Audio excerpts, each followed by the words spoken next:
네, 오늘은 아덴 선교, 아테네 선교 첫 번째 시간입니다. 천지의 주제, 생명과 호흡의 주관자라는 부제목을 가지고 있습니다. 우리는 무엇을 가장 중요하게 여기면서 살아가고 있습니까? 많은 사람들이 돈을 벌고 성공을 이루고 높은 자리에 올라가고 남보다 좀 더 앞서는 것을 원합니다. 그래서 이것을 목표로 삼기 때문에 치열하게 경쟁을 하고 또 그러다 보니까 지치고 상처도 받습니다. 좋은 집을 사고 안정적인 직장을 갖고 많은 사람들에게 칭찬받는 그런 위치에 서고자 하는 그러한 마음이 과연 그러한 목표를 설정하고 달려갔을 때 그만한 기쁨과 또 참된 만족과 소망을 줄 수 있는가를 생각해 보면 그렇지 않다라는 것을 그걸 경험한 사람들을 통해서도 우리는 많이 알 수가 있습니다. 또 우리의 삶 속에서도 크고 작은 일들을 목표했을 때 그것이 이루어졌을 때 잠시나마 기뻤을지 몰라도 그것이 계속 이어지지 않는다는 것을 알 수 있습니다. 원하는 것을 이루고 나면 더 큰 목표가 생기고 또 부와 명예를 쌓아도 마음이 편하지 않고 한편으로 허전하다는 것을 많이 느끼게 됩니다. 건강이 무너지거나 사랑하는 사람을 잃어버리거나 예기치 못한 일이 발생하게 되면 지금까지 내가 의지했었던 것, 내가 추구했었던 것이 별 힘을 못 쓴다라는 것도 알게 됩니다.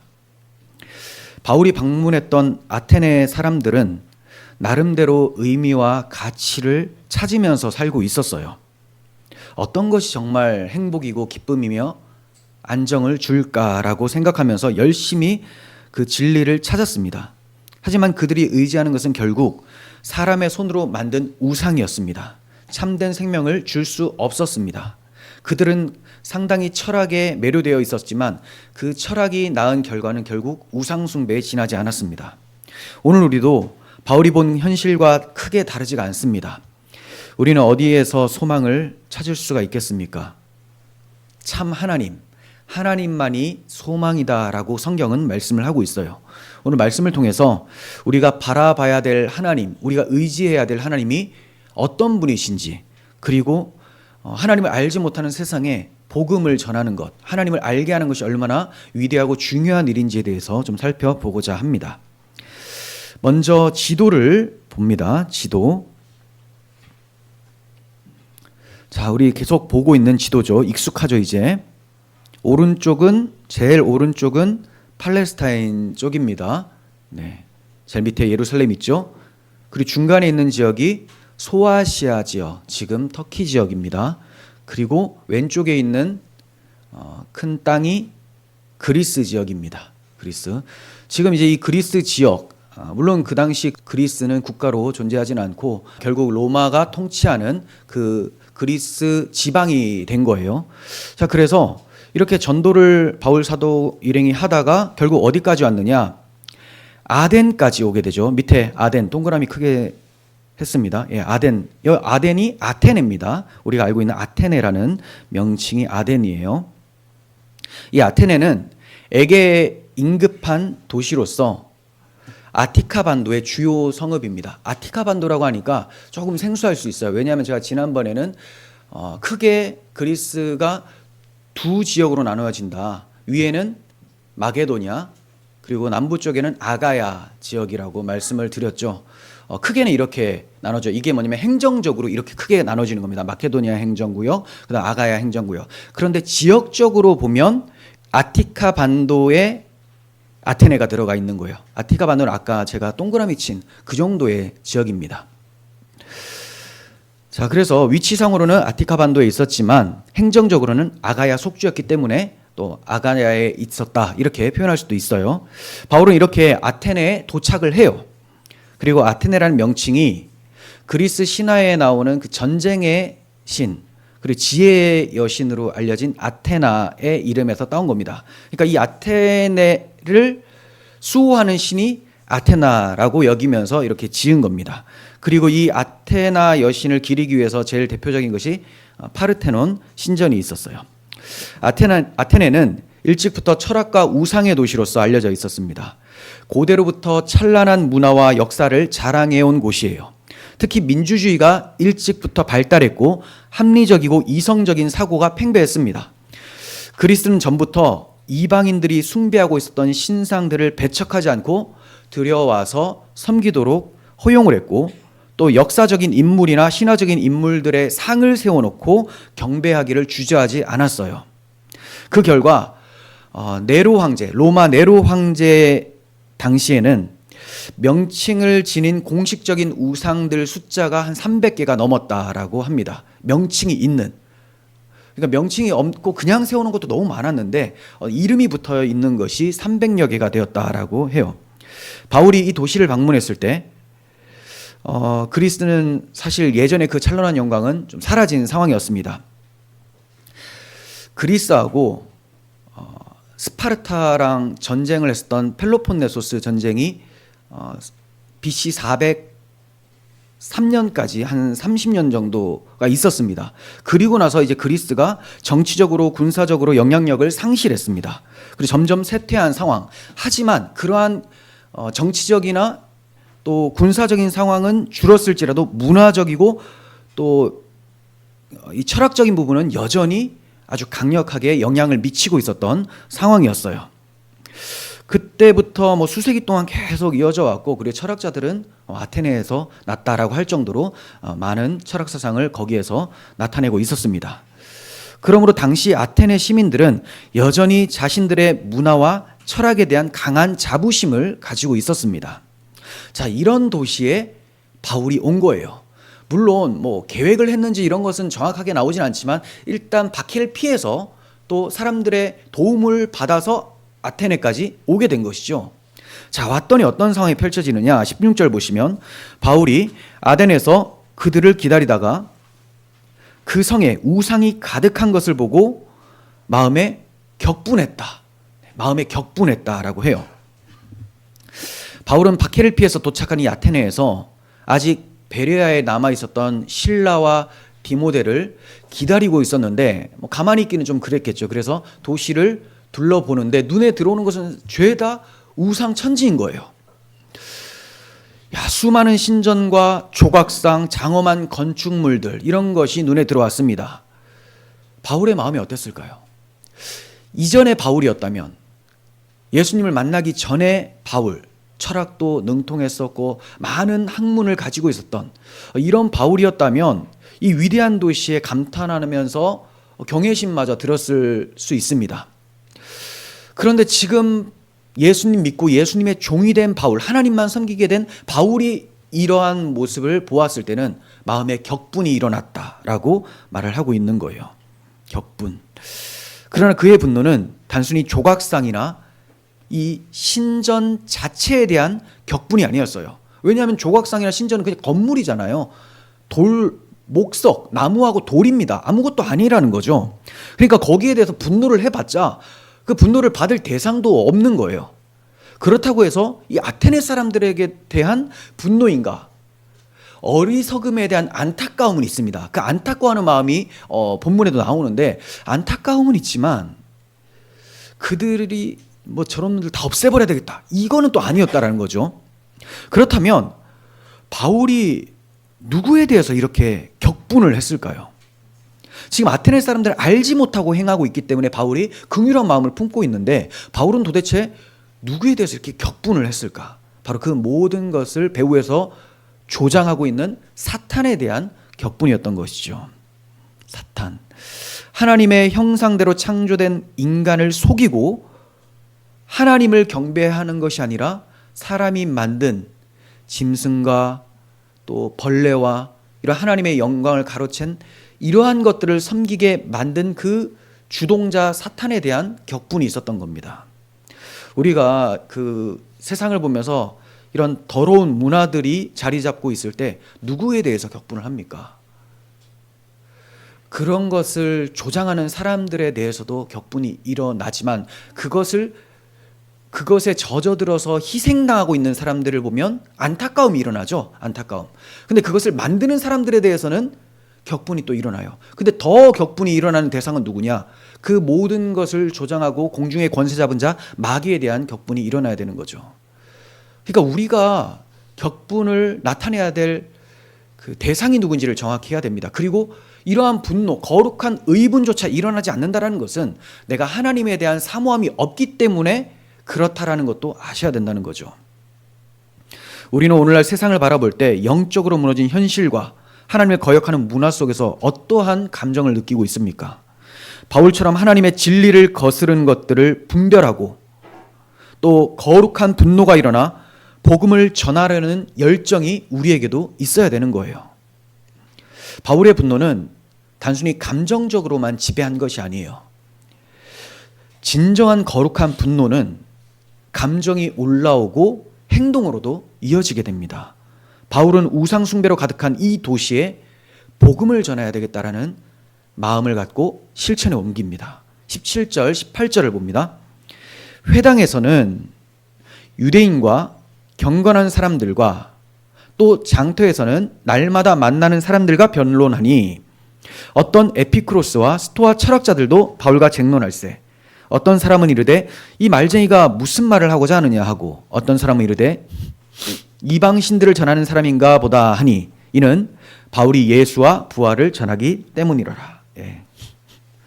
격분이 일어나자 가만히 있지 않고 먼저 유대인 회당에 들어가서 복음을 전하기 시작해요. 아테네 사람들은 기본적으로 서로 토론하기를 좋아합니다. 335 모여서 철학적, 신학적 주제를 놓고 주거니 받거니 변론을 하던 그런 문화였습니다. 자, 이런 가운데에 유대인들도 거기에 있었는데 그런 논쟁 이런 것들을 어느 정도 문화적 영향을 받아서 하는 사람들이라고 이제 볼 수가 있겠죠. 이런 유대인들의 회당에 들어가서 참 하나님, 예수님, 복음에 대해서 외칩니다. 유대인 회당에는 유대인과 또 유대교로 개종한 이방인들이 모여 있었어요. 그들에게 복음을 전했어요. 또한 장터에서는 날마다 만나는 사람에게 복음을 전했다고 해요. 장터, 시장 바닥인데 굉장히 많은 사람들이 있었습니다. 이 장터라는 곳이 순수 헬라인들의 주요 변론 장소였어요. 그러니까 회당에서는 일단 유대인 중점으로, 그리고 시장에 나가서는 헬라인 중점으로, 그리스 사람들 중점으로 변론을 했습니다. 복음을 전했던 거죠.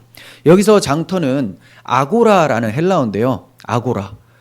이 아고라가 당시 생활의 중심이었는데 특히 헬레니즘을 전파하는 주된 곳이었습니다. 바울은 이처럼 회당이나 장터 등 사람들의 집회 장소마다 열심히 찾아다니면서 복음을 전하며 변론을 했어요. 그러다가 두 부류의 철학자들도 만나게 돼요. 이 두 부류는 에피크로스 철학자들, 학파들, 그리고 스토아 학파, 이런 사람들을 만나게 되는데 이 사람들에 대해서 좀 설명을 해드리는 것이 좋을 것 같아요. 아주 짧게 하면 또 이해하기 또 어려울 것 같고 너무 길게 하면 핵심에서 벗어날 것 같아서 어느 정도 좀 말씀을 드리도록 하겠습니다. 그리고 너무 깊게는 저도 잘 모릅니다. 그래서 어느 정도만 이제 말씀을 드리면, 에피크로스 학파는 창시자가 에피크로스라는 사람인데, 자, 이 사람의 핵심 사상이 그렇습니다. 쾌락주의예요. 쾌락주의. 그런데 이 쾌락이라는 것이 육체적 쾌락이 아니고 정신적 평온을 추구합니다.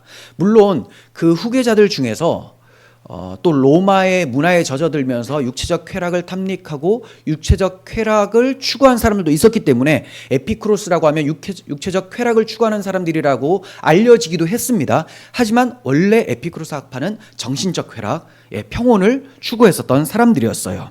자, 이런 사람들은 방탕한 삶을 멀리하고 또 검소하고 절제된 생활을 강조했습니다. 자, 그리고 이 사람들의 신과는 어떠했냐면 신들이 존재를 하지만 인간의 삶에 개입하진 않는다, 이거예요. 근데 이 신들이라는 것이 우리가 생각하고 있는 뭐 하나님, 이게 아니고 이 신관도 유물론적 신관입니다. 그러니까 신이 물질로 구성되었다, 이렇게 보고 있어요, 결국은. 그래서 이러한 신들이, 물질적 신들이 존재는 하지만 인간의 삶에 개입하지는 않는다라는 거예요. 그러니까 이런 신관을 가지고 있었고 또 고통을 피하면서 즐거움을 추구하는 것이 최선의 삶이다, 이렇게 생각을 하고 있었습니다. 그리고 사람이 죽게 되면 죽음 이후에는 아무것도 없기 때문에 두려워할 필요가 없다. 원래 사람들은 죽음 자체를 두려워하기도 하고, 이제 목숨이 끊어지니까, 이 세상을 떠나니까, 그리고 미지잖아요. 알 수가 없으니까 그 두려움이 있거든요. 그리고 어디로 가나, 내가 악했으니까 뭐 지옥으로 가는 것이 아닌가, 뭐 천국을 믿진 않아도 좋은 곳이 있지 않을까, 이런 생각을 하는데, 이 사람들은 그런 거 없다, 그런 거 없으니까 그냥 두려워하지 마라, 이렇게 얘기를 했었던 거예요. 자, 그러니까 기억하실 것이 쾌락주의고, 또 죽음 이후에는 아무것도 없다, 죽음 두려워하지 말라, 이러고 있었어요. 스토아파를 또 말씀을 드리면, 제논이라는 사람이 만들었는데요. 제논. 자, 이 사람은 로고스와 조화를 이루어야 된다, 이렇게 얘기를 해요. 이 말이 어렵죠. 로고스라고 하면 우리 기독교인들은 말씀, 육신이 되신 예수님 아닌가. 근데 이 철학적 로고스는 그런 게 아니에요. 철학적 로고스는 신적 이성으로서 보편적 원리를 얘기해요. 원리. 그러니까 일어나는 자연 현상들 있잖아요. 이게 신적 이성, 보편적 원리가 자연을 이렇게 움직인다 라는 겁니다. 그러니까 인격적인 신 아닙니다. 보편적인 원리가 이끄는 자연의 질서, 이걸 로고스라고 해요. 그러니까 한마디로 우주의 질서, 자연의 질서하고 조화를 이루어야 된다라는 주장을 하는 거예요. 인간도 자연의 일부이기 때문에 자연의 흐름을 잘 받아들여서 감정에 휘둘리지 말고 이성적으로 행동하면서 살아야 된다 하면서 이성주의를 좀 추구했습니다. 그래서 내가 통제할 수 없는 어떤 현상들은 내버려 두고 내 마음이나 돌보자, 이거였어요. 예를 들면 누군가 나를 욕해요. 그러면 내가 저 사람 마음을 바꿀 수는 없으니까 내 마음이라도 챙겨야지, 이렇게. 그리고 병이 걸렸을 때 뭐 인간은 어차피 다 아픈 것이 자연의 순리다, 그러니까 지금 아픈 상태에서 내 마음과 이런 상태를 잘 유지해야 되겠다, 이 정도였습니다. 이 사람들은 운명론적 세계관을 가지고 있었는데, 스토아파는. 근데 전통적인 운명론하고는 좀 달라요.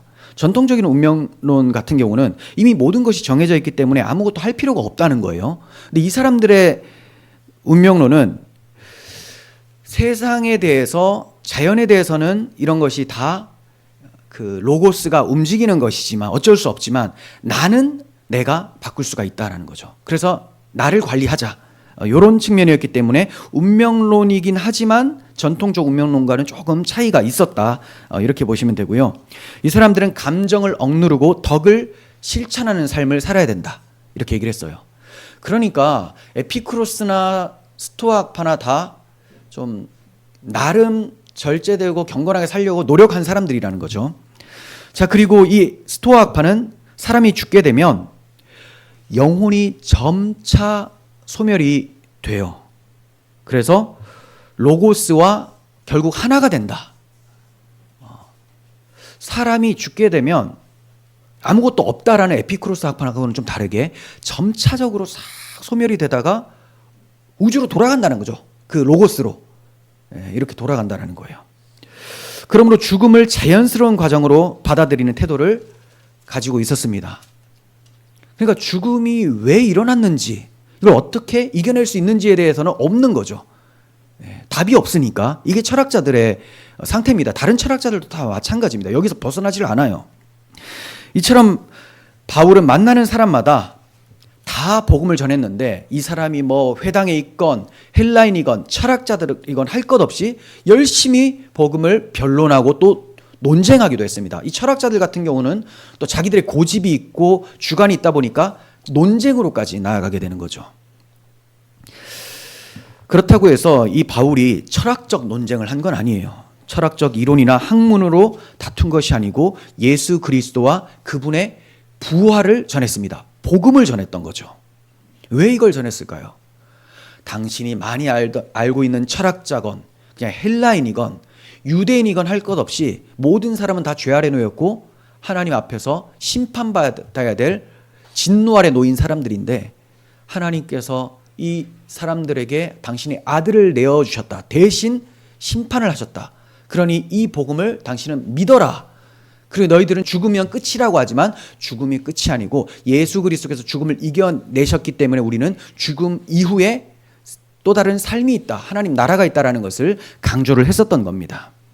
복음은 모든 사람에게 동일한 기쁨의 소식이지 어떤 사람에게만 전해야 되는 것은 아니라는 거죠.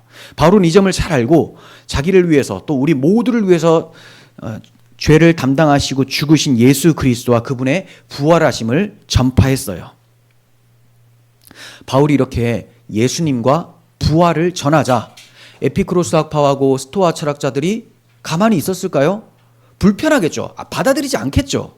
왜냐하면 그들은 죽는 것은 당연한 거고 죽음 이후에 아무것도 없다. 뭐 이렇게 생각을 하고 있었던 사람들인데 이 부활이라는 말이 자기들에게 용납이 안 되겠죠.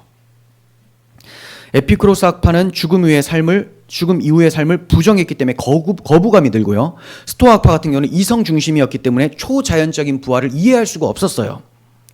그래서 이 말쟁이가 도대체 무슨 말을 하고 있느냐라고 얘기를 합니다.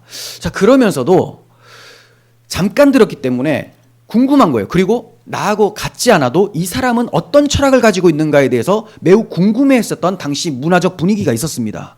그래서 좀 더 듣고 싶다. 네가 말하는 그 이방 신을 말하는 것 같은데, 예수라는 신과 부활이라는 신을 말하는 것 같은데 나 그거 좀 더 듣고 싶다 하면서 아레오바고로 언덕으로 데리고 갑니다. 아레오바고 언덕으로. 자, 아레오바고는 뭐냐면 광장인데요. 언덕이면서 광장이에요.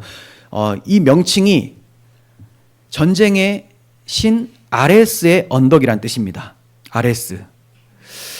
높이가 115m 정도의 되는 그 석회암 언덕이에요. 당시 이곳에서 시민을 상대로 공개 강연이나 재판을 열었어요. 그리고 어떻게 많이 또 유명해졌냐면 철학자 소크라테스가 여기서 종교 재판을 받았습니다. 그러니까 아레오바고는 단순한 언덕, 단순한 광장이 아니고 도덕, 철학, 종교 문제를 논의하는 그런 장소였던 거죠. 그러니까 많은 사람들이 제대로 듣고자 이곳으로 데리고 온 거예요. 그러면 이제 바울에겐 기회가 생긴 거예요. 제대로 복음을 전할 기회가 생긴 거죠. 하나님께서 이런 기회를 열어주신 겁니다. 그냥 바울이 열심히 전했더니 뭐 듣는 사람 있고 안 듣는 사람 있고 막 있었을 거 아니에요. 그런데 이 철학자들의 그 교만함과 궁금증을 또 하나님이 사용하셔서 아레오바고로 인도하시고 거기서 복음을 제대로 전할 수 있도록 하신 겁니다. 바울이 아레오바고 한가운데 서서 조용히 아덴 사람들을 바라보면서 이제 복음을 전하기 시작합니다. 아덴 사람들아, 너희를 보니 범사에 종교심이 많도다. 이렇게 말문을 틔어요. 그들에게 종교심이 많다라고 말한 이유가 뭘까요? 일단 아테네에 도착해 보니까 신전과 우상 신상들이 너무 많으니까 이 사람들 정말 종교심이 많구나라고 판단이 된 거죠. 그리고 그들과 대화를 하다 보니까 신을 찾고자 하는 갈망이 있는 거예요. 진리에 대한 목마름이 있는 겁니다. 이때 바울은 그들이 단순히 우상 숭배하는 것이 아니고 무언가 간절히 찾고 있다는 사실을 알았어요. 그런데 자신들이 찾고 있는 그 대상을 알 수가 없는 겁니다. 인간은 본능적으로 영원을 사모하는 마음을 가졌습니다. 하나님께서 영원을 사모하는 마음을 주셨거든요. 그래서 죽기 다 싫어해요. 계속 살고 싶은 마음이 있어요. 그런데 죽는다라는 것이 현실이죠. 근데 이것을 해결을 못하는 거예요. 난제입니다.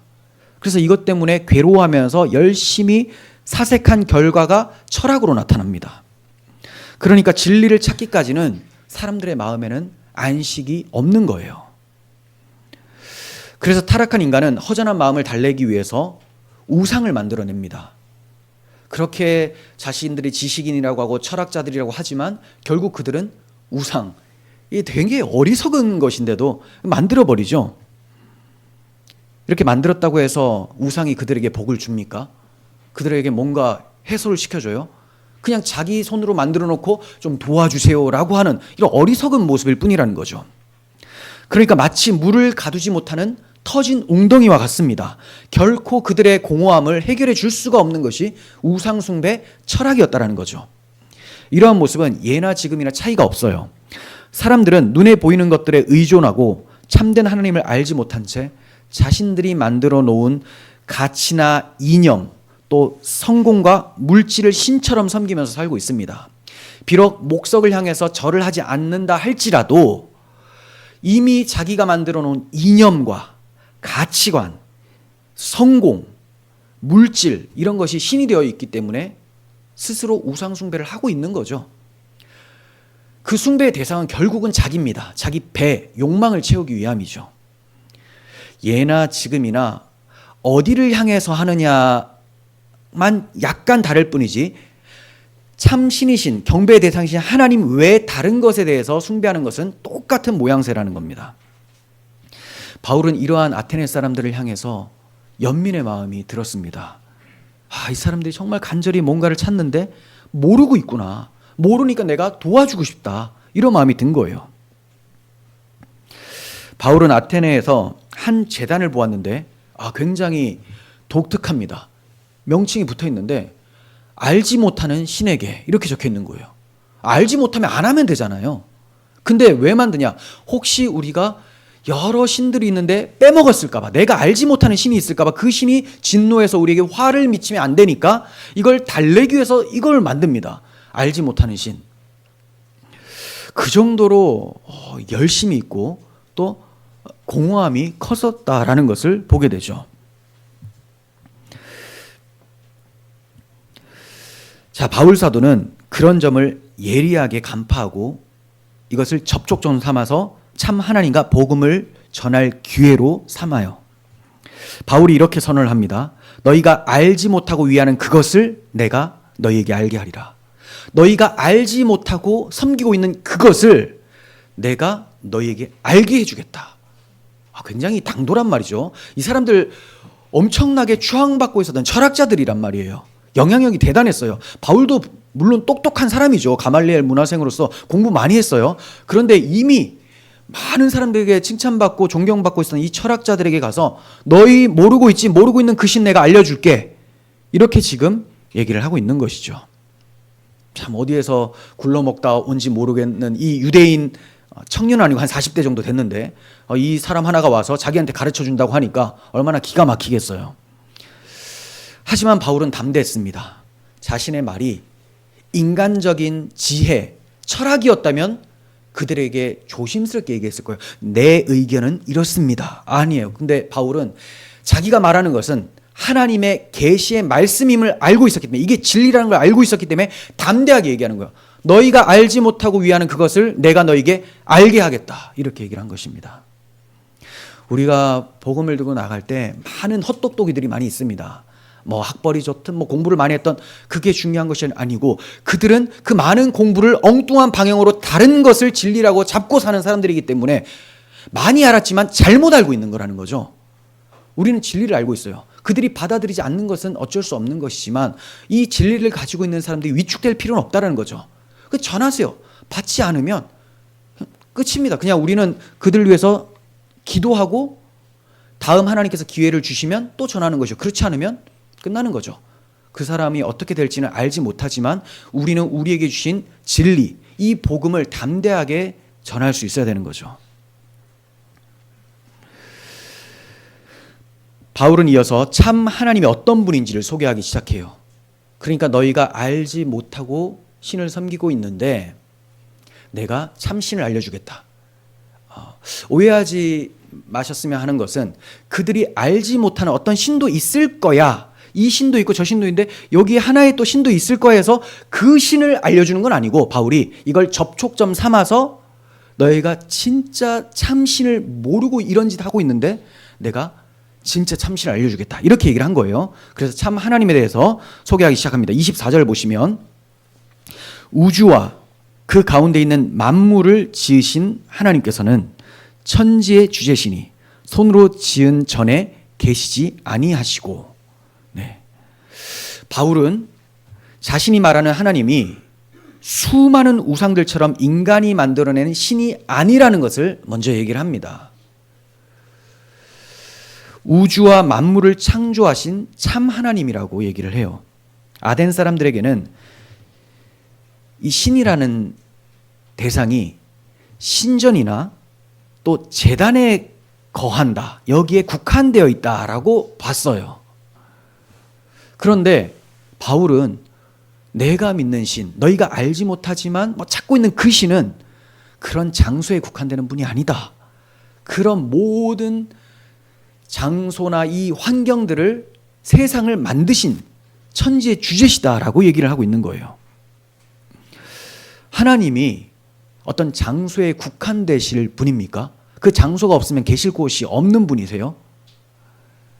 그들은 신전이 무너지면 보수공사하고 어떻게든 그 신이 거하도록 진노하지 않도록 하는데, 하나님은 당신이 거할 곳이 온 우주에 충만하시기 때문에 자기가 거할 장소를 찾는 것이 아니고 자기 백성이 하나님을 경배할 장소를 마련해 주신 것입니다. 하나님은 어디든지 다 계시죠. 그래서 솔로몬은 성전을 건축하고 나서 하나님이 참으로 땅에 거하시겠습니까? 하늘이라도 주를 용납하지 못하겠거든 제가 손으로 지은 이 성전에 거하시겠습니까? 이렇게 얘기를 합니다. 그렇게 기도를 해요. 그것은 하늘들이라도 하나님을 용납할 수 없다. 하나님은 온 우주에 충만하신, 무소부재하신, 편재하신 하나님이시다. 그러니까 인간이 이거 만들어 놓고 하나님 이거 좋죠, 여기에 거하십시오라고 하면 하나님이 그런데 거하시겠느냐? 분명 구약시대에 하나님은 성전의 언약궤 위에 임재하셨습니다. 그것은 하나님이 약속하셨고 자기 백성을 만나 주신다라는 표현 방식이었지, 그 성전에 국한되신 분이 아니에요. 온 우주에 충만하신 분이시죠. 온 우주를 만드신 분이시죠. 이처럼 성경은 일관되게 하나님이 창조주시며 어떤 건물이나 형상에 국한되지 않는 분이라고 말씀을 하고 있어요. 바울은 이러한 진리를 바탕으로 아텐 사람들에게 참된 하나님을 전하면서 우상 숭배의 허무함을 깨닫게 해주고 싶었던 거예요. 바울이 계속해서 참 하나님이 누구신지를 설명합니다. 25절, 또 무엇이 부족한 것처럼 사람의 손으로 섬김을 받는 것이 아니니 이는 만민에게 생명과 호흡과 만물을 친히 주시는 이시니라. 네. 무엇이 부족한 것처럼 인간의 도움이 필요한 분이 아니시다라고 하죠. 그리스 로마 신화에 나오는 이 신들은, 사람이 만들어낸 이 신화의 신들은 다 부족함이 있어요. 그래서 처음에는 깜짝 놀랐어요. 신도 다치고 죽네, 이런 거. 자기들끼리 분열도 일어나고, 뭔가 부족하니까 분열이 일어나고 전쟁이 나오고 공허하고 이래서 그런 거거든요. 그러니까 이 신화들은 사람들이 자기들의 염원을 만들어낸 거죠. 그래서 신화의 종교적인 표현이 우상이고요, 또 신화의 지적인 표현이 철학입니다. 그러니까 결국은 인간의 머리에서 나오는 유한한 인간이 만들어낸 것이라는 거죠. 그런데 하나님은 부족함이 없으신 창조주로서 본인으로부터 모든 것이 나온다, 이렇게 바울이 얘기를 하고 있는 거예요. 그러니까 너희들의 도움이 필요한 게 아니야. 지금 너희가 믿는 신들은 이 장소도 마련해 줘야 되고 희생 제사도 바쳐야 되고 이거 해야 되잖아. 그러면 이제 부족함이 해결돼서 너희들에게 복 준다고 생각하고, 근데 우리 하나님이 그런 분일까? 아니다. 진짜 신은 그런 게 아니다 라고 얘기를 해주고 있는 거죠. 오히려 온 인류에게 생명과 호흡을 공급해 주시는 분이다 라고 강조를 해요. 이 말은 단순한 설명이 아니라 그들이 섬기는 우상이 얼마나 무가치한지를 깨닫도록 얘기해 주고 있는 거예요. 생명과 호흡을 주시는 분이라고 했는데 자기들이 섬기고 있는 신은 어때요? 숨을 못 쉬어요. 코는 만들어졌는데 대보면 숨을 못 쉬어요. 인공호흡기를 달아줘도 못 쉽니다. 심장도 안 뛰잖아요. 아무것도 아니라는 거죠. 그러니까 이런 바울의 말을 들을 때 아테네 사람들이, 야, 이거 내가 섬기고 있는 신은 숨도 못 쉬네, 생명이 있지도 않고 생명이 있지도 않으니까 생명을 줄 수도 없네, 이런 생각을 좀 하도록 만들어주고 있는 거죠. 참 사람들이 이런 말을 들으면서, 야, 자기들이 만든 신이 진짜 돌, 나무구나, 이걸 이제 점점 생각하게 되겠죠. 그런데 이런 신들에게, 우상 신들에게 앞에서 절을 하고 또 그 우상을 향해서 경배하면서 좀 도와달라, 이 나라를 좀 도와달라 이러고 있으니 이것이 얼마나 바울의 눈에는 어리석게 보였겠습니까? 불쌍하기까지 한다는 거죠. 시편 135편 15절을 보시면 우상에 대해서 말씀합니다. 열국의 우상은 은, 금이요 사람의 손으로 만든 것이라. 입이 있어도 말을 하지 못하고, 눈이 있어도 보지 못하고, 귀가 있어도 듣지 못하고, 또 그들의 입에는 아무 호흡도 없나니 그것을 만든 자와 그것을 의지하는 자가 다 그것과 같으리로다. 그러니까 이놈들, 이 목석들, 우상신 아무것도 아닌데, 호흡도 없고 그냥 돌나무인데 이걸 만든 자들도 똑같다. 죽은 놈들이다. 어리석다. 아무것도 못하는, 제 기능 못하고 있다. 제 기능을 한다면 하나님을 섬기겠죠. 그런데 만든 사람들이나 우상이나 똑같이 하나님 앞에서 다 죽은 자들이다. 그러니 하나님께서 이것에 대해 진노를 안 하시겠습니까? 계속 우상을 숭배하면 참 하나님을 모르고 하나님의 영광을 썩어질 우상의 것들로 바꾸어 버렸으니 당연히 엄중한 진노를 당하게 되는 것이죠. 그러니 바울의 입장에서는 너무나 안타깝고 불쌍함이 찾아왔습니다. 아덴 사람들은 신들의 기쁨과 행복을 위해서 인간이 희생 제사를 바쳐야 된다고 생각을 했습니다. 그들은 신상 앞에서 음식을 바치고 화려한 옷을 입고 최고의 장소에서 제사 드리고 또 신상을 최고의 장소에 안치함으로써 그들을 섬겼어요. 참 하나님은 그 어떠한 것도 부족함이 없으신 분으로서 인간의 희생 제사를 요구하지 않으십니다. 구약 시대에 하나님이 희생 제사를 요구하신 것은 하나님이 부족해서 요구하신 게 아니죠. 하나님이 소나 양고기가 드시고 싶어서, 그들의 물질을 받고 싶어서 하나님이 그렇게 하셨겠습니까? 이사야 마지막 장을 보면 이것은 이방 신들에게 하는 우상 제사다, 이런 마음으로 드린다면 이렇게 하나님께서 말씀하세요. 그러면 하나님께서 왜 희생 제사를 드리라고 하셨을까요? 너희가 내 앞에서 범죄하여 이 희생 제물이 죽는 것처럼 죽어 마땅한데 하나님이 내 아들을 이 땅에 이 희생 제물로 보내셔서 너희를 용서해주고 만나주겠다라는 약속을 보이신 거죠. 그걸 제사 제도를 통해서 보인 거예요. 하나님이 부족해서 너희들 나 잘 섬기는 거 보고 내가 복 주겠다라고 한 게 아니에요. 하나님이 죄인들에게 잘 섬기는 것을 기대합니까? 그건 죄 없는 아담에게만 하나님께서 주신 것이고요. 죄인들에게는 너 날 네 힘으로 섬겨봐 하지 않으세요.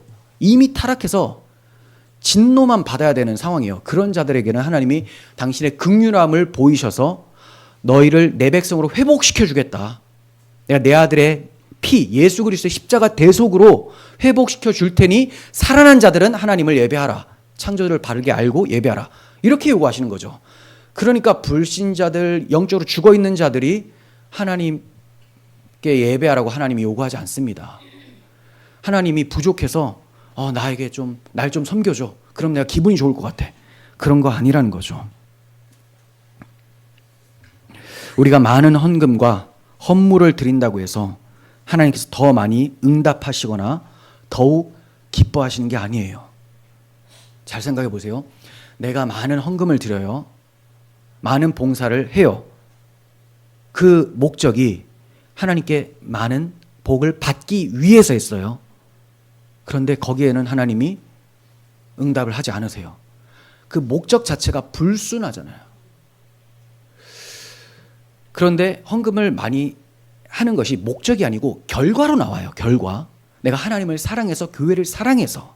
그럼 그 사랑하는 마음 때문에 하나님이 그에게 응답하시고 그의 삶을 지도하시는 건 맞죠. 그런데 내가 하나님을 달래고 하나님을 설득하기 위해서 내 헌신과 돈을 투자하겠다라는 것은 아니라는 겁니다. 하나님은 인격적인 분이셔요. 그래서 우리 인간도 이러한 속내를 보면 야, 저놈 진짜 악하네, 영악하네 이렇게 생각할 텐데 하나님이 그런 것을 보고 좋아하실까요? 하나님이 그렇게 비인격적이고 인성 파탄이십니까? 아니라는 거예요. 하나님은 우리의 도움 없이도 스스로 모든 것을 이루실 수 있는 전능하신 하나님이라고 성경은 말씀합니다. 전능. 다 하실 수 있죠. 그리고 우리의 도움이 필요 없는, 그래서 뭔가 만족시켜야 되는 그런 분이 아니고 스스로 만족을 누릴 수 있는 충족자세요. 스스로. 우리는 시간이 지나면 배고프죠. 이게 불충족자라는 뜻이에요.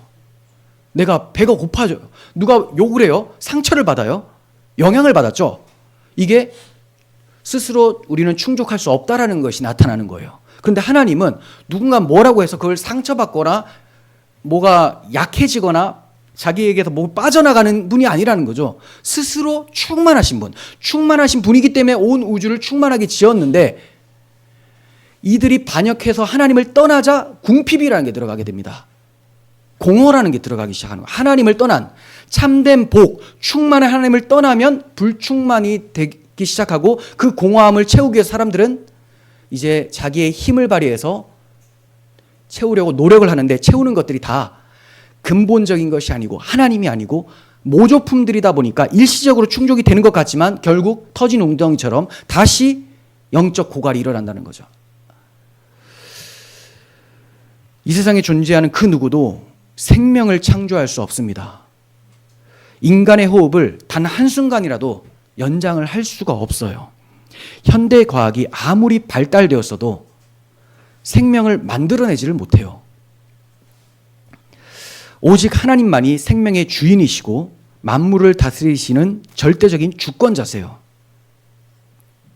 따라서 우리는 인간이 만든 신들에게 기대는 것이 아니고 오직 참된 하나님을 의지해야 됩니다. 우리의 생명, 우리의 호흡은 하나님께 있다. 살고 죽는 것도 개인의 생사 화복도 다 하나님께 있음을 기억하시고 하나님만 경배해야 됩니다. 26절 인류의 모든 족속을 한 혈통으로 만드사 온 땅에 살게 하시고 그들의 연대를 정하시며 거주의 경계를 한정하셨으니 하면서 하나님을 또 소개해요.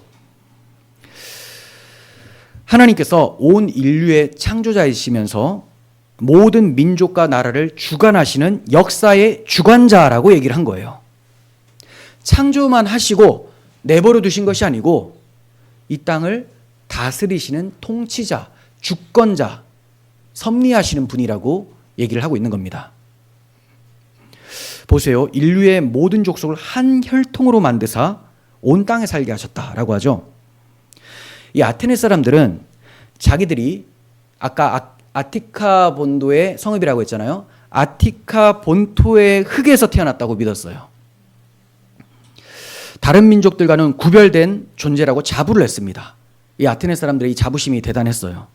하지만 바울은 이에 반대해서 모든 인류는 한 하나님에 의해서 창조됐다. 모든 인류는 한 하나님에 의해서 창조됐다. 그런데 한 혈통에서 나오게 하셨다라는 거예요. 그 혈통은 아담이죠. 한 사람을 만드시고 그 아담 한 사람을 통해서 인류가 나타나도록 하나님이 만드셨다. 그러니까 아티카 본도에서 너희들이 흙에서 태어났다라고 생각하는 그런 자부심 틀렸어. 그거 아니야. 아담 한 사람부터 출발한 거야. 하나님이 한 사람 만드시고 시작하셨어. 그러니까 이 사람들이 지금 믿고 있었던 것이 다 흔들리는 거예요. 그리고 하나님께서는 인류의 역사를 주관하시며 그들이 거할 땅과 시대를 정하신 분이다. 이렇게 얘기를 한 겁니다.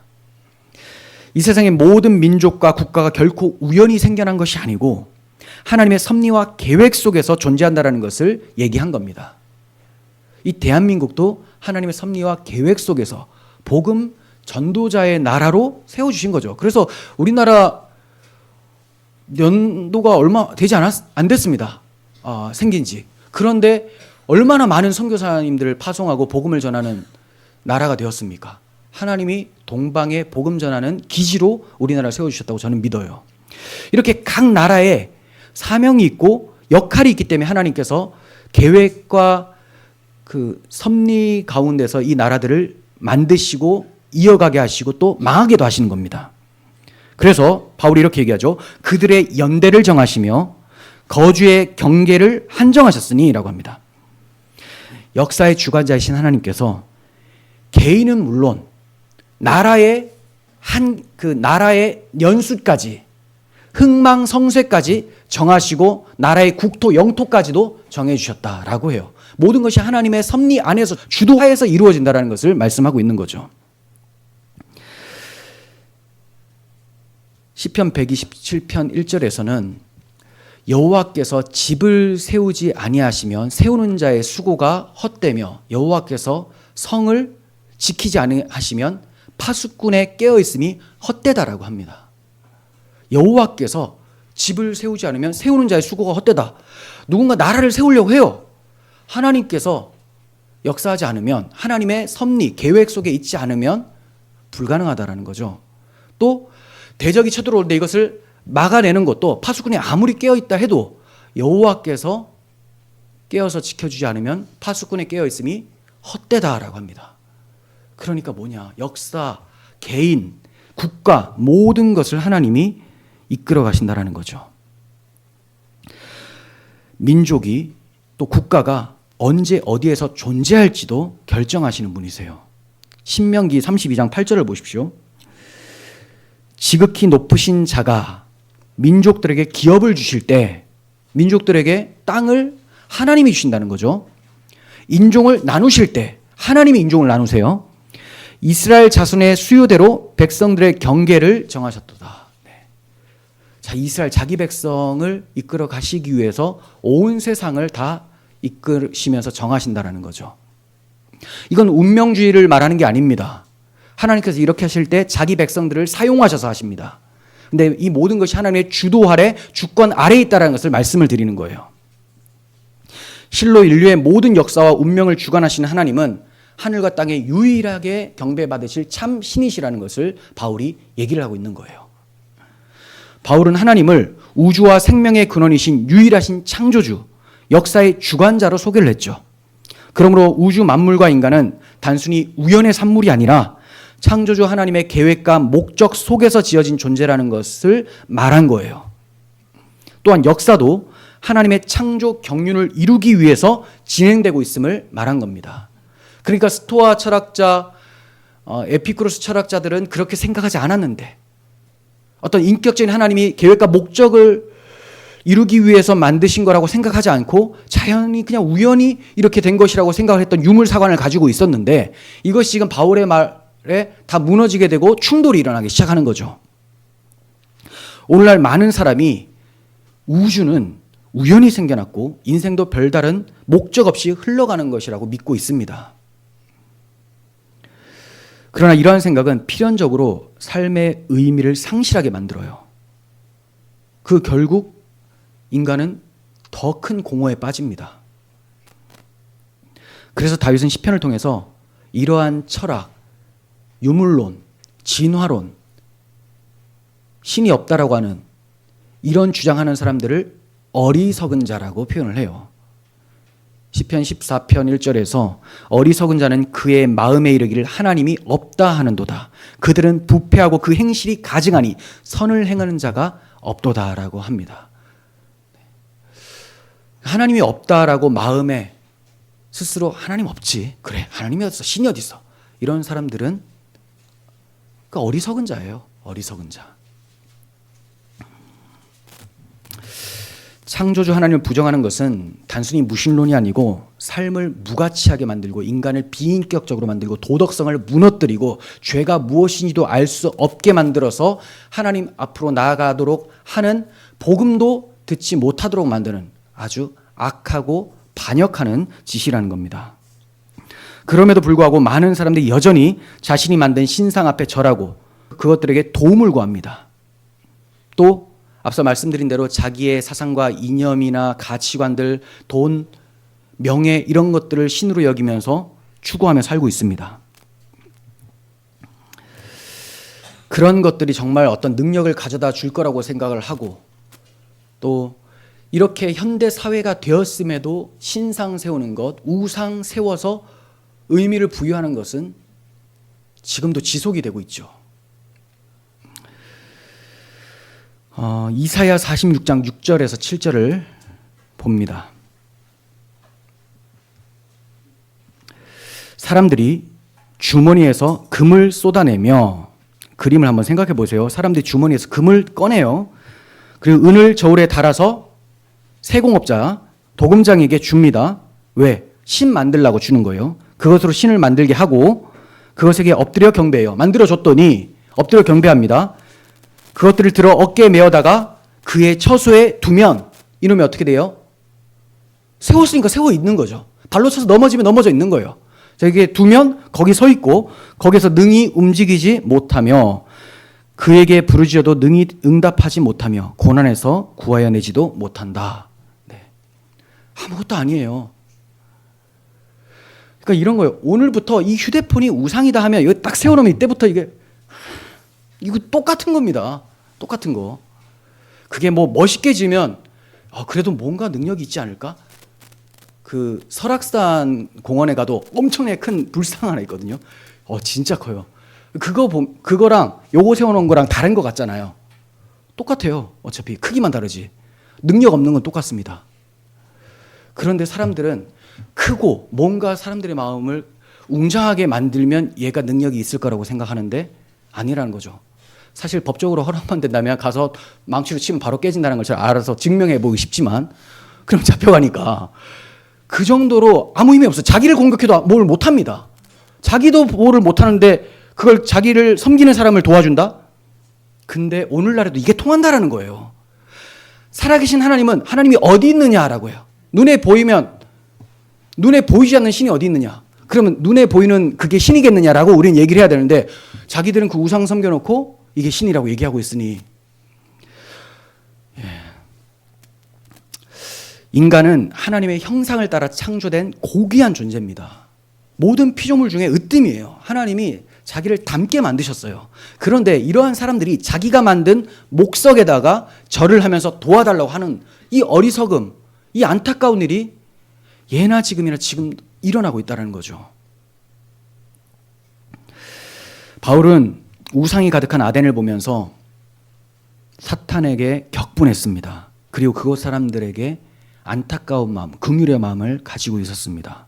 그래서 복음을 전했죠. 열심히 전했습니다. 어떤 부류를 가리지 않고 만나는 사람마다 복음을 전하고 논쟁을 했습니다. 그는 사람들이 우상을 숭배하는 이유가 단순히 미신이나 전통에 따른 것이 아니고 정말 무언가를 간절히 찾고 있다는 것을 파악했어요. 그래서 복음을 전했죠. 그들이 만들어낸 우상은 결코 우리에게 생명과 소망을 줄 수 없어요. 하나님만이 우리에게 만족을 주시는 분이십니다. 하나님만이 내게 돈이 없어도 건강이 없어도 이렇다 할 배경이 없어도 하나님이 내 안에 계심으로 만족을 주시는 분이에요. 방금 말씀드린 이러한 것이 없을 때 성도들도 순간적으로 휘청거리고 마음에 괴로움이 찾아올 수 있습니다. 하지만 우리가 복음으로 하나님의 말씀으로 하나님과 인격적인 관계를 잘 유지하고 충만해 있다면 이런 것이 없어도 감사와 기쁨과 만족이 있다는 것은 이미 역사 속에서 교회사에서 많은 선배들을 통해서 또 우리 주변의 사람들을 통해서도 알고 있고 또 자기 스스로의 삶에서도 이러한 경험을 했을 거라는 거죠. 바울은 너희가 알지 못하고 위하는 그것을 내가 알려주겠다라고 말을 했습니다. 우리도 이제 이렇게 외쳐야 되는 거예요. 여러분들이 알지 못하면서 찾고 섬기고 있는 그 진리를 내가 말씀드리겠습니다. 제가 알게 해드리겠습니다. 들어보십시오. 라고 얘기를 할 수 있어야 돼요. 우리 하나님은 온 우주를 창조하시고 지금도 만물을 다스리시는 주권자 하나님, 역사의 주관자십니다. 오늘 우리는 누구를 의지하며 살아가고 있습니까? 우리 마음에 하나님만 두기를 소원하고 있습니까? 아니면 세상의 헛된 것들을 의지하고 세상에 일어나는 것들을 보면서 세상적 사고로 싸우려고 하고 또 분노를 나타내고 하나님을 적대시하고 있지 않은지 돌아봐야 됩니다. 창조주 하나님만을 예배하며 그분을 높이며 살아가시길 바랍니다. 우리의 삶 속에서 오직 하나님께만 영광 돌리고 오직 복음만을 전함으로써 이 세상에 하나님 믿는 사람들이 많아질 수 있도록 여러분들이 그 역할을 감당해 주시기를 바랍니다. 기도하겠습니다. 하나님 아버지, 우리의 창조주 하나님, 우리의 구주 예수 그리스도를 저희가 믿습니다. 그 하나님께서 우리의 개인의 삶도 이끌어 가시고 나라와 민족을 이끌어 가시는 역사의 주관자이심을 저희가 고백합니다. 어렵고 힘든 국가와 개인의 삶과 이런 인생 속에서 우리가 방황하지 않게 하시고 하나님께 마음 두고 하나님을 위하여 헌신하고 하나님 나라를 위하여 복음 전하며 또 복음을 살아내며 세상의 참된 평화를 누리는 사람으로 나타날 수 있도록 우리를 사용하여 주시옵소서. 우리 구주 예수 그리스도의 이름으로 기도합니다. 아멘.